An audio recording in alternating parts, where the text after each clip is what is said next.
کر پانی پینا کیسا ہے؟ اس کے بارے میں حضور اکرم صلی اللہ علیہ وآلہ وسلم کا کیا فرمان مبارک ہے؟ جو لوگ پانی کھڑے ہو کر پیتے ہیں، اللہ پاک ان کے گھر میں یہ 3 چیزیں نازل فرما دیتا ہے۔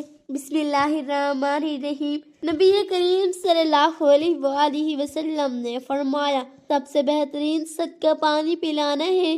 حضرت سعد بن عبادہ رضی اللہ تعالی عنہ نے پوچھا، یا رسول اللہ، کون سا صدقہ سب سے افضل ہے؟ آپ صلی اللہ علیہ وسلم نے فرمایا، پانی پلانا۔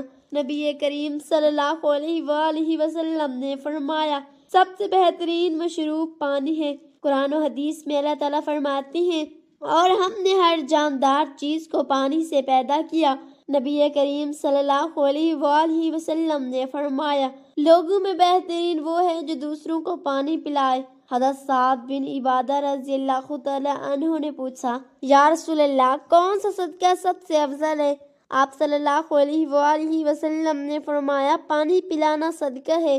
حدیث ترمذی شریف میں ہے کہ 4 عورتیں تمام دنیا کی عورتوں میں کافی ہیں۔ حضرت مریم علیہ السلام، حضرت خدیجہ رضی اللہ تعالی عنہا، حضرت فاطمہ بنت محمد صلی اللہ علیہ وآلہ وسلم اور آسیہ زوجہ فرعون۔ طبرانی کی ایک روایت میں ہے کہ ایک روز آپ کے شوہر فرعون نے خواب دیکھا تو فوراً نجومیوں کو طلب کیا، تو انہوں نے ذائچے تیار کرنے کے بعد بتایا کہ تمہاری حکومت کا زوال ایک اسرائیلی لڑکے کے ہاتھ ہوگا۔ چنانچہ فرعون نے اپنے سلطنت میں یہ حکم جاری کر دیا کہ جس اسرائیلی کے گھر لڑکا پیدا ہوا فوراً قتل کر دیا جائے۔ عمران کا گھر بنو اسرائیل میں ایک ممتاز اور مہمان نواز گھرانہ تھا۔ عمران کا سلسلہ نسب حضرت یعقوب علیہ السلام سے جا ملتا تھا۔ ان کے بڑے لڑکے حضرت ہارون علیہ السلام تھے۔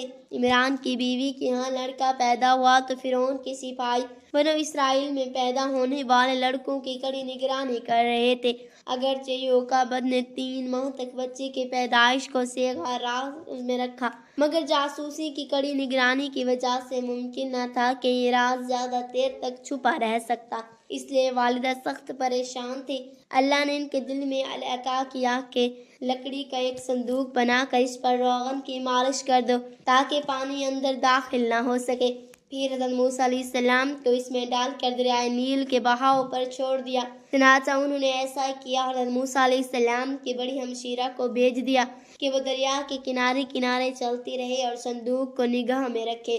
چونکہ حضرت موسیٰ کی والدہ کو اللہ تعالیٰ کی طرف سے یہ بشارت مل چکی تھی کہ ہم اس بچے کو تیری جانب واپس کر دیں گے اور یہ ہمارا پیغمبر اور رسول ہوگا، اس لیے ماں کے دل کو قدر اطمینان تھا کہ اللہ ضرور ان کے معصوم بچے کی حفاظت کرے گا۔ حضرت موسیٰ علیہ السلام کی شرح دریا کے بہاؤ کے ساتھ ساتھ چلتی رہی۔ انہوں نے دیکھا کہ وہ تیرتا ہوا صندوق فرعون کے محل کے ساتھ جا لگا۔ اس وقت حضرت آسیہ فرعون کے ساتھ تخت پر بیٹھی سیر دیکھ رہی تھی۔ جو ان کی نگاہ صندوق پر پڑی سخت حیران ہوئی اور خادمات کو صندوق باہر نکالنے کا حکم دیا۔ سب نے صندوق کھولنے کی کوشش کی مگر کوئی کامیاب نہ ہو سکا۔ تب حضرت آسیہ نے دل ہی دل میں اللہ تعالیٰ کا نام لے کر صندوق خود کھولا تو اس کے ڈھکن فوراً کھل گیا۔ دیکھا کہ اس میں ایک شیر خوار بچہ بڑے اطمینان سکون سے لیٹا ہے۔ وہ بچے کو دیکھ کر بے حد مسرور ہوئی۔ ایک روایات کے مطابق آسیہ چونکہ حضرت موسیٰ کے چچا کی بیٹی تھی، اس لیے فوراً سے سمجھ گئی کہ یہ لڑکا ان کے گھر اپنے گھرانے کا ہے۔ محل کے لوگوں میں سے کسی نے غور سے دیکھنے کے بعد کہا کہ یہ ہمارے دشمن بنو اسرائیل کا لڑکا ہے، اس لیے اسے فوراً قتل کر دینا چاہیے۔ خود فرعون نے بھی محسوس کیا کہ اسے قتل کر دینا ہی مناسب ہے، کہیں ایسا نہ ہو کہ یہی لڑکا اس کی حکومت کو برباد کرنے کا باعث بن جائے۔ اس وقت قرآن حکیم کے الفاظ میں آسیہ نے بچے کو پیار کرتے ہوئے کہا کہ یہ میری اور تیری آنکھوں کی ٹھنڈک ہے، اس کو قتل نہ کرو، ممکن ہے کہ یہ بڑا ہو کر ہمیں نفع دے یا ہم اس کو اپنا لڑکا بنائیں۔ حضرت موسیٰ کی ہمشیرہ نے فوراً واپس جا کر خوشی خوشی والدہ کو آگاہ کیا کہ حضرت موسیٰ فرعون کے محل میں پہنچ گئے ہیں۔ چنانچہ وہ والدہ کے اشارے پر محل کی خادمات میں شامل ہو گئی۔ حضرت آسیہ نے فرعون کو ارادہ قتل سے ہے جب باز رہنے کا مشورہ دیا تو فرعون بھی کچھ سوچ کر خاموش ہو گیا اور حضرت آسیہ کو بچے کی پرورش کا انتظام کرنے کی اجازت دے دی۔ چنانچہ بچے کو دودھ پلانے کے لیے کسی مناسب دایا کی تلاش شروع کر دی گئی۔ عورتیں اس کام کے لیے پیش ہوئی، مگر حضرت موسیٰ علیہ السلام کہیں عورت سے دودھ پیتے تھے، ان کے نہیں پیتے۔ ہمشیرہ محل میں یہ سب کچھ دیکھ رہی تھی۔ انہوں نے دانش مندی سے کام لیتے فوراً یہ تجویز پیش کی کہ اگر اجازت دی جائے تو وہ بہت اچھی دایا پیش کر سکتی ہے۔ سخت مجبوری تھی، شاہی دایا اور دوسری عورتیں تھک ہار کر بیٹھ چکی تھی، اس لیے ان کی ہمشیرہ کو دایا لانے کا حکم دیا گیا۔ وہ فوراً باہر آئی اور گھر سے اپنی والدہ کو ساتھ لے گئی۔ ادھر اللہ کی طرف سے ملنے والی بشارت پر والدہ نے بچے کو دریا میں ڈال تو دیا تھا، مگر غم اور اضطراب سے ان کا برا حال تھا۔ اس ماں کو ممتا سے سخت مجبور کر رکھا تھا، اس لیے ایک مرتبہ انہوں نے یہ ارادہ کیا کہ اس راز کو محل میں جا کر افشاں کر دے گی، مگر اللہ تعالیٰ نے ان کے دل کو سکون بخش دیا۔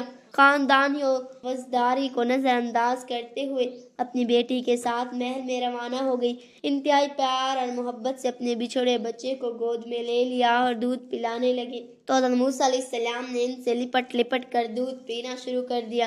حضرت آسیہ فوراً معاملے کی تہہ تک پہنچ گئی اور ان خیال کو تصدیق ہو گئی، مگر بچے کی حفاظت کی وجہ سے خاموش رہی۔ اس کے بعد ان کی والدہ کے یہ معمول ہو گیا کہ روزانہ دن میں 2 مرتبہ بچے کو دودھ پلانے محل جاتی اور باقی وقت حضرت موسیٰ حضرت آسیہ کے پاس کھیلتے رہتے۔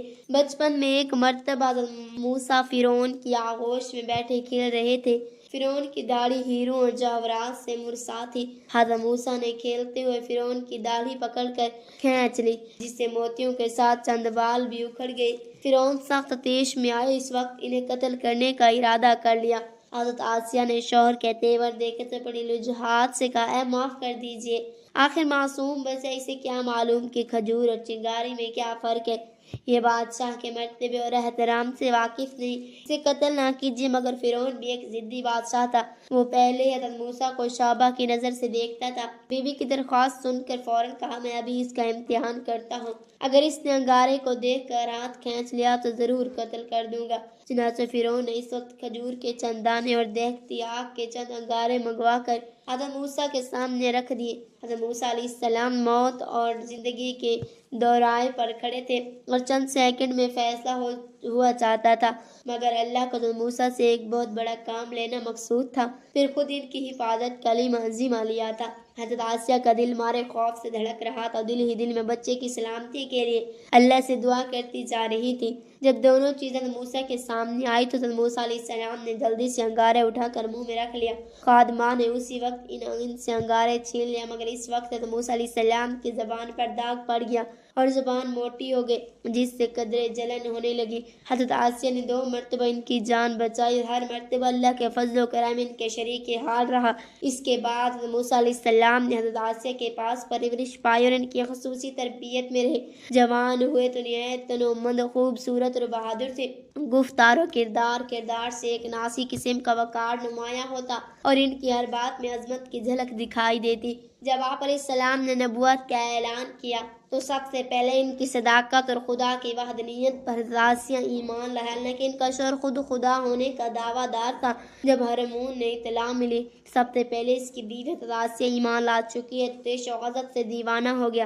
حضرت آسیہ کو گرفتار کر لیا گیا اور انہیں جیل میں اس قدر تکالیف دی گئی کہ ان کے بیان سے بدن کے رونگٹے کھڑے ہو جاتے ہیں، مگر آپ نے فرعون کے شدید اصرار کے باوجود رائے حق سے سرام و انحراف گوارا نہ کیا، بلکہ تمام رکھوں اور مصائب کو بڑی خندہ پیشانی اور ہمت و استقبال سے برداشت کیا۔ آخر جب فرعون کے تمام حربے ناکام ہو گئی اور اسے یقین ہو گیا کہ وہ نشہ نہیں جیسے ترشی اتار دے اور اب آسیہ کو دنیا کی کوئی طاقت اس کے دین سے منحرف نہیں کر سکتی، تو اس نے عبرتناک سزا دینے کا حکم کر لیا تاکہ دوسرا کوئی شخص موسیٰ علیہ السلام کے دین پر لبیک کہنے کی جرات نہ کر سکے۔ بھلا خود اپنے پرتش کروانے والا شخص جو کیسی گوارا کر سکتا تھا کہ اس کی اپنی محبوب بیوی کلی طور پر اس کی عظمت و جلالت کو تقسیم کرنے سے انکار کر دے اور اس کے سب سے بڑے دشمن کا دین اختیار کرے؟ چنانچہ حکم دیا کہ آسیہ کو کھولتے ہوئے تیل کے کڑھائی میں زندہ ڈال کر تل دیا جائے، مگر وہاں تو اللہ تعالیٰ کی وحدانیت رگ و ریشہ میں سراحت کر چکی تھی اور زندگی کی محبت کہاں باقی رہی تھی۔ ایسی خوشی اللہ کی راہ میں جان دے کر حضرت آسیہ نے دنیا بھر کی عورتوں کو سر بلند کر دیا۔ کھڑے ہو کر پانی پینے کے بارے میں احادیث میں عام طور پر بیٹھ کر پانی پینے کی ترغیب دی گئی۔ نبی کریم صلی اللہ علیہ وآلہ وسلم نے زیادہ تر بیٹھ کر پانی پیا اور اس کی تلقین بھی فرمائی، تاہم بعض روایات سے بھی ثابت ہوتا ہے کہ آپ صلی اللہ علیہ وسلم نے کبھی کبھار کھڑے ہو کر بھی پانی پیا، جیسے کہ زمزم پینے کے بارے میں احادیث میں آتا ہے۔ حضرت انس رضی اللہ عنہ روایت کرتے ہیں کہ نبی کریم صلی اللہ علیہ وآلہ وسلم نے فرمایا، تم میں سے کوئی شخص کھڑے ہو کر پانی نہ پیے، اگر بھول سے پی لے تو اسے کہہ کر دینی چاہیے۔ لیکن حضرت ابن عباس رضی اللہ عنہ سے روایت ہے کہ رسول اللہ صلی اللہ علیہ وآلہ وسلم نے زمزم کا پانی کھڑے ہو کر پیا۔ جی ہاں، کھڑے ہو کر پانی پینے کے حوالے سے مزید احادیث بھی موجود ہیں۔ بیٹھ کر پینے کی تاکید۔ حضرت ابو ہریرہ رضی اللہ عنہ سے روایت ہے کہ نبی کریم صلی اللہ علیہ وآلہ وسلم نے فرمایا، کوئی شخص کھڑے ہو کر پانی نہ پیے، جو بھول کر کھڑے ہو کر پی لے تو اسے چاہیے کہ وہ کہہ کر دے۔ حضرت انس بن مالک رضی اللہ تعالی عنہ سے روایت ہے کہ رسول اللہ صلی اللہ علیہ وآلہ وسلم کھڑے ہو کر پانی پینے سے منع فرمایا کرتے تھے۔ کھڑے ہو کر پانی پینے کی اجازت علی رضی اللہ تعالی عنہ سے روایت ہے کہ انہوں نے زمزم کے پانی کو کھڑے ہو کر پیا اور فرمایا، میں نے دیکھا کہ نبی کریم صلی اللہ علیہ وآلہ وسلم بھی ایسے ہی کیا کرتے تھے۔ حضرت سعد بن عباد رضی اللہ تعالی عنہ نے پوچھا، یا رسول اللہ، کون سا صدقہ سب سے افضل ہے؟ آپ صلی اللہ علیہ وآلہ وسلم نے فرمایا کہ سب سے اچھا صدقہ پانی پلانا ہے۔ ناظرین، اللہ پاک سے دعا ہے کہ اللہ پاک ہمیں ان تمام احادیث پر عمل کرنے کی توفیق عطا فرمائے، آمین ثم آمین۔ ناظرین، کمنٹ باکس میں اللہ تعالیٰ کے 99 ناموں میں سے ایک نام ضرور ٹائپ کریں۔ شکریہ۔ اللہ پاک ہمارا اور آپ کا حامی و مددگار ہو، آمین ثم آمین۔